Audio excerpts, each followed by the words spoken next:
ചെയ്യാൻ പറ്റുന്ന ജോലി സ്ത്രീക്കേ പറ്റുള്ളൂ, പുരുഷന് ചെയ്യാൻ പറ്റുന്ന ജോലി പുരുഷനെ പറ്റുള്ളൂ. അത് അംഗീകരിക്കുക, അത് പരസ്പരം റെസ്പെക്റ്റ് ചെയ്യുക. അവിടെ ഒരു വേർതിരിവ് കാണിക്കാതെ പരസ്പരം ഇഷ്ടപ്പെടുകയും ബഹുമാനിക്കുകയും ചെയ്യുക. മറ്റുള്ളവരുടെ കഴിവിനെ നമ്മൾ അംഗീകരിക്കുക. അതാണ് ഞാൻ പറഞ്ഞത്. സ്ത്രീ ആയാലും പുരുഷനായാലും ഇമോഷണലൊക്കെ ഒരുപോലെ തന്നെയാണ്. അതിന് എന്തെങ്കിലും വ്യത്യാസങ്ങൾ കാണും. ചിലർ കാര്യം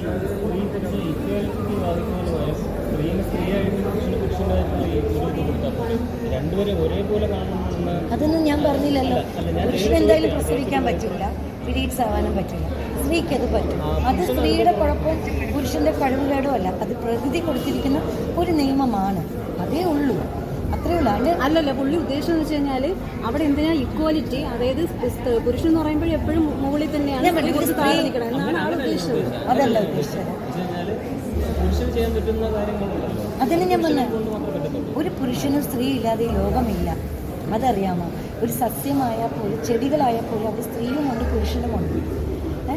രണ്ടുമുണ്ട്, ഇല്ലാതെ പറ്റില്ല. ജീവജാലങ്ങളും എന്നാൽ മാത്രമേ ഇവിടെ തലമുറകളും ഇത് നിൽക്കും. പക്ഷെ സ്ത്രീയും പുരുഷനും ഇല്ലെങ്കിൽ നമ്മുടെ വീട്ടിൽ അച്ഛൻ പുരുഷനാണ്, അച്ഛന് കുഴപ്പം ഉണ്ടാവില്ല. രുടെ ഉള്ളിൽ സ്ത്രീ എപ്പോഴും ഞങ്ങളെ താഴെ തന്നെ നിൽക്കണം എന്ന ചിന്ത തന്നെയാണ് ഉള്ളത്.